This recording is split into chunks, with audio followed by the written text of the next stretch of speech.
Pemilihan kepala daerah atau pilkada tetap akan digelar pada tahun 2020 dan 2021. Meski saat ini negara sedang berperang melawan wabah COVID-19, namun pilkada akan tetap digelar. Padahal ada banyak persoalan menanti apabila pilkada terus berjalan saat ini pada saat pandemi. Mulai dari masalah kesehatan, politik uang, dan manipulasi pun rawan terjadi. Lantas bagaimana mewujudkan pilkada yang damai di Papua? Halo, selamat siang pemirsa, salam jumpa bersama saya Gracia Legiselva dalam acara Dialog Para Kita. Dan selama 1 jam ke depan ini kita akan berbincang-bincang dengan topik-topik yang menarik yang tentunya dengan narasumber yang berkompeten. Dan sebelum mulai dialog kita pada siang hari ini, kami ingatkan kembali pemirsa di rumah, sebelum kita berbincang ya, kita harus pada situasi pandemi saat ini pastikan kita tetap menerapkan protokol kesehatan. Dan di mana kita selalu ingat mama pupesan atau mace pupesan 3M. Yang pertama, menggunakan masker atau memakai masker jika hendak keluar rumah. Yang kedua, mencuci tangan pada air yang mengalir. Dan yang ketiga, menjaga jarak jika melakukan aktivitas di luar rumah. Dan langsung saja saya akan memperkenalkan keempat narasumber kita yang sudah hadir bersama-sama dengan saya di Horizon Hotel Kota Raja. Yang pertama saya mau memperkenalkan Ketua KPU Provinsi Papua Bapak Theodorus Kosai. Selamat siang dan selamat datang Bapak. Terima kasih sudah datang. Selanjutnya ada Karo Ops Polda Papua Kombes Pol Gatot Haribowo SIK MHP. Selamat siang Bapak dan selamat datang. Selamat siang. Yap. Yang selanjutnya ada anggota Bawaslu Provinsi Papua Kordiv Humas Bapak Ronald Manoa. Selamat siang Bapak dan selamat datang. Dan selanjutnya ada Ibu Nahria Esos MSI. Beliau adalah Koordinator Bidang Pengawasan Isian Siaran KPID Papua. Selamat siang keempat narasumber kita di siang hari ini. Terima kasih sudah datang di Horizon Hotel Kota Raja. Dan topik kita pada siang hari ini adalah mewujudkan pilkada di Papua yang damai. Kita langsung ke KPU. Pak, di tengah pro dan kontra pilkada ya, pro dan kontra pilkada di tengah corona, apa yang mendorong pilkada tetap berjalan di tengah pandemi saat ini? Apakah hal ini hanya untuk mewujudkan kesetiaan pada demokrasi? Silakan. Baik, pemirsa di TV seluruh tanah Papua dan saya hormati, selamat siang. Terkait dengan pertanyaan kenapa pilkada di tengah pandemi ini harus dilaksanakan. Jadi kita ketahui semua bahwa tanggal 27 Mei itu dilakukan rapat dengar pendapat antara pemerintah, dalam hal ini Mendagri, DPR RI, penyelenggara pemilu yaitu KPU, Bawaslu, termasuk juga gugus tugas. Mereka menyepakati bahwa pilkada harus jalan, harus dilaksanakan. Nah, itu dikeluarkan Perpu nomor 2 2020 yang isinya bahwa pilkada dilaksanakan di bulan Desember 2020. Itu menjadi dasar. Yang kedua, juga ada Undang-Undang nomor 10 2016. Itu juga melaksanakan pilkada ketika ada non-alam, musibah non-alam. Nah, itu juga. Kemudian ada surat dari BNPB nomor 196 yang pada intinya lanjutan tahapan pemilihan 2020 yang tertunda dapat dilanjutkan. Jadi ini surat dari gugus tugas.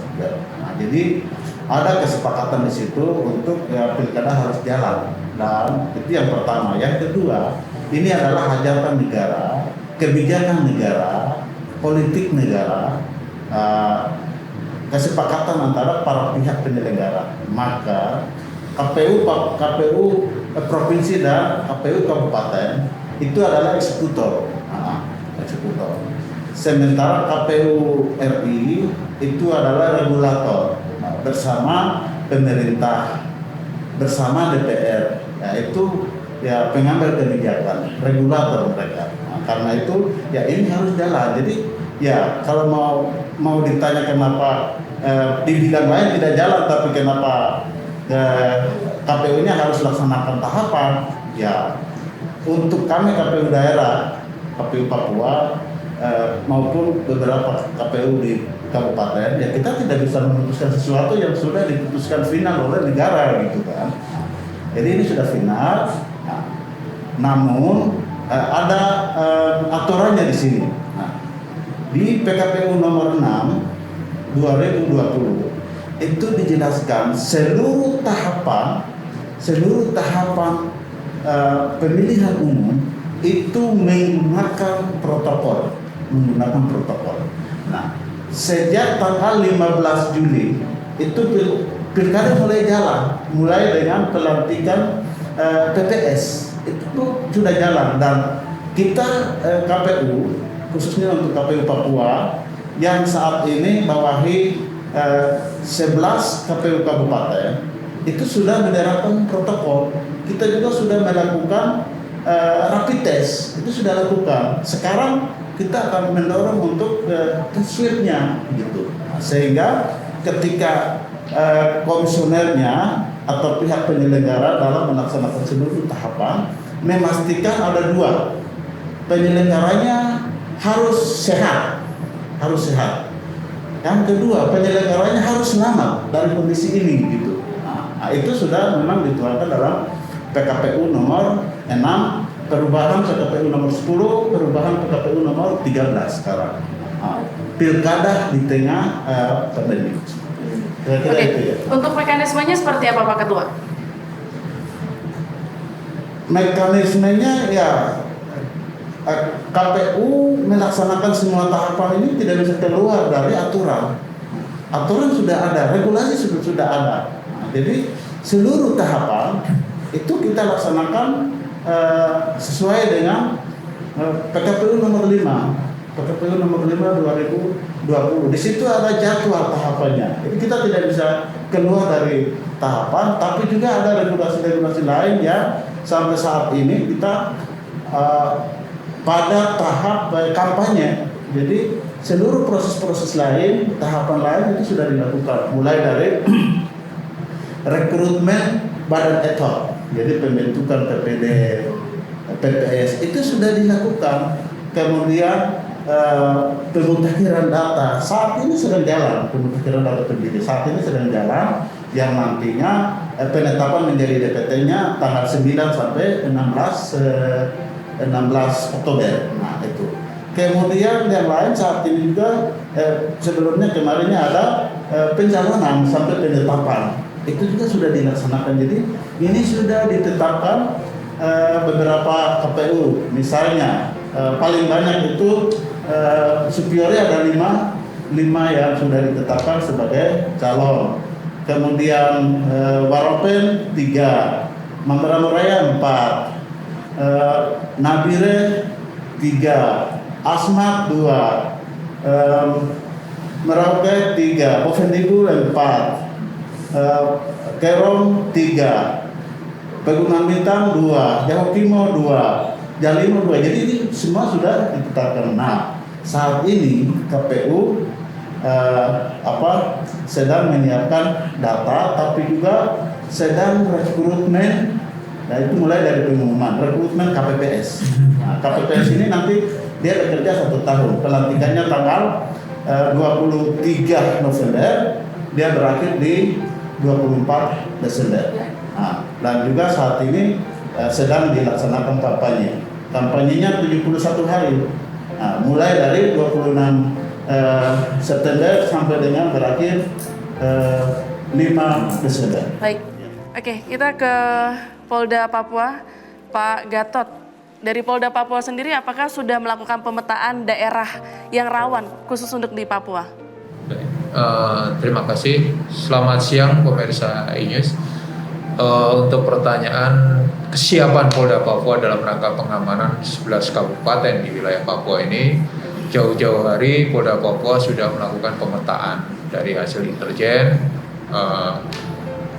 tingkat 3, kami sebutkan 3 yang tertinggi itu ada di Yaukimo paling rawan, kemudian diikuti dengan Mamberamo Raya, dan kemudian Pegunungan Bintang. Ini 3 terbesarnya yang dikategorikan, kemudian Mamberamo Raya dan Pegunungan Bintang. Kenapa demikian? Ini tentunya banyak faktor yang bisa dijadikan acuan kenapa pada akhirnya kita memetakan 3 daerah tersebut boleh dikatakan sangat rawan, karena tentunya seperti kita ketahui bersama masih adanya kelompok-kelompok KKB dari ketiga daerah ini. Tentunya juga ini bisa menjadi satu kendala tersendiri apabila tidak disikapi atau tidak diantisipasi dengan baik. Untuk yang lain-lainnya tentunya berkaitan dengan pengalaman-pengalaman pelaksanaan pilkada sebelum-sebelumnya. Ini yang menjadikan di beberapa daerah ini bisa dikategorikan rawan dan sangat rawan.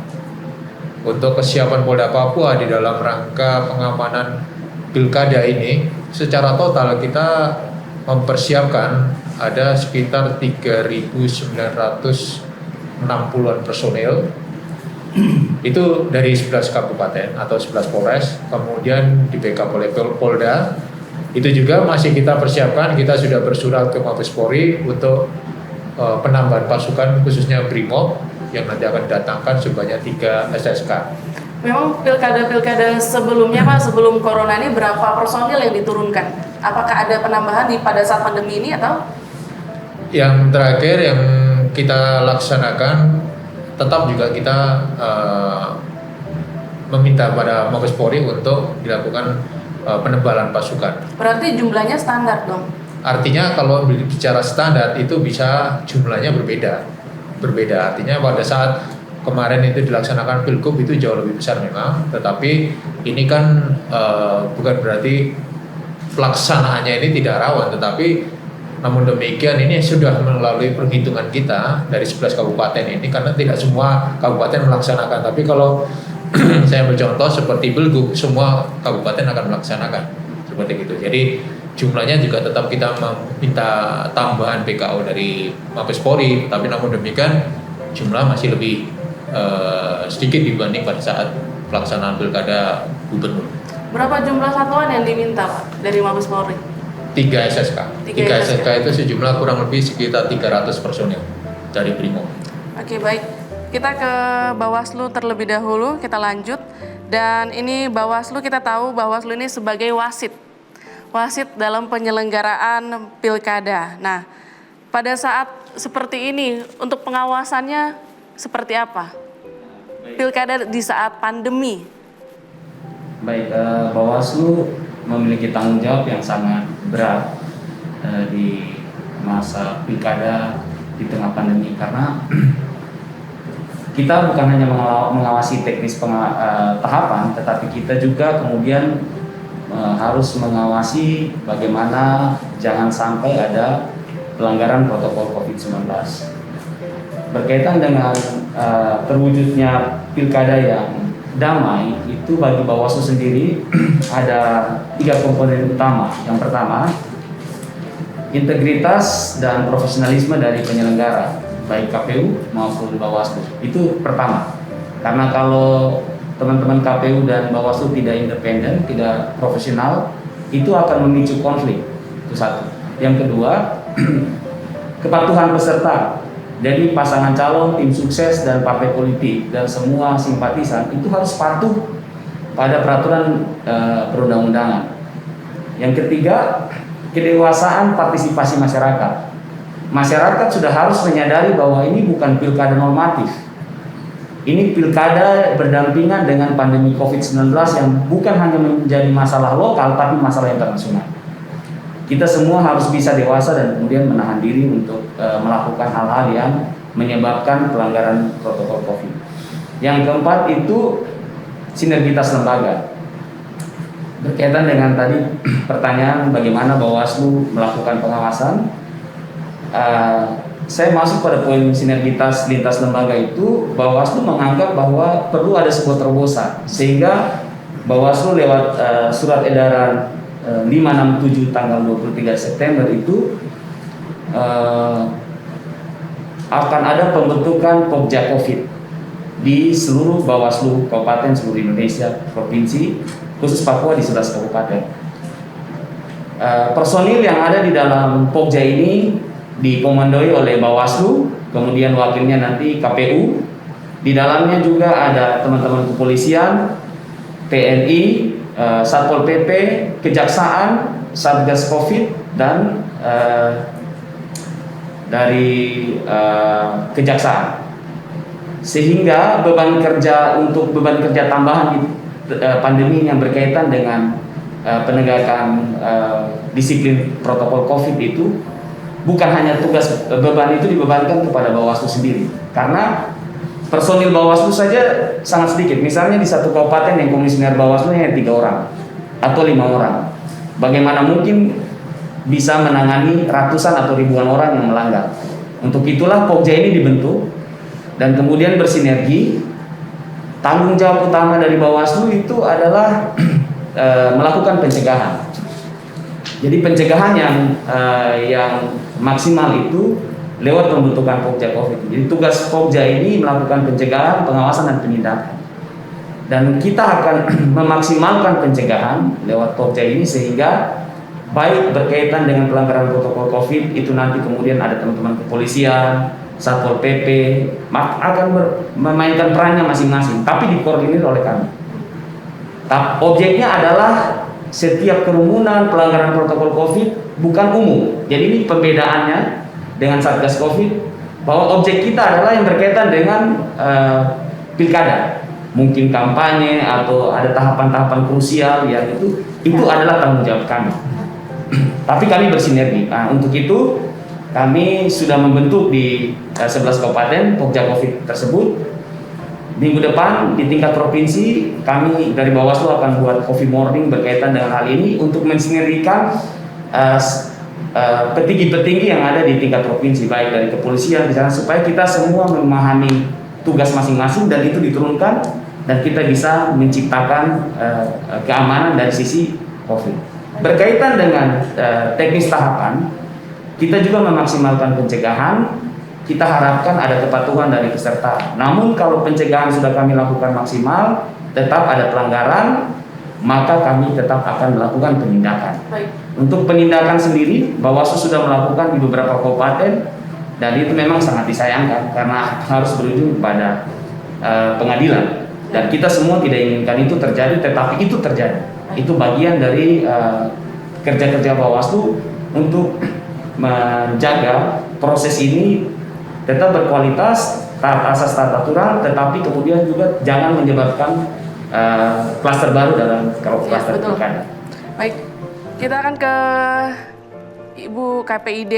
Bu, ini terkait dengan aturan-aturan yang harus ditaati pada setiap media dalam penyiaran pemberitaan maupun iklan dari masing-masing paslon dan pilkada 11 kabupaten di Papua. Tapi jangan dulu dijawab, Bu. Kita akan kembali setelah yang satu ini, tetap di Para-Para Kita.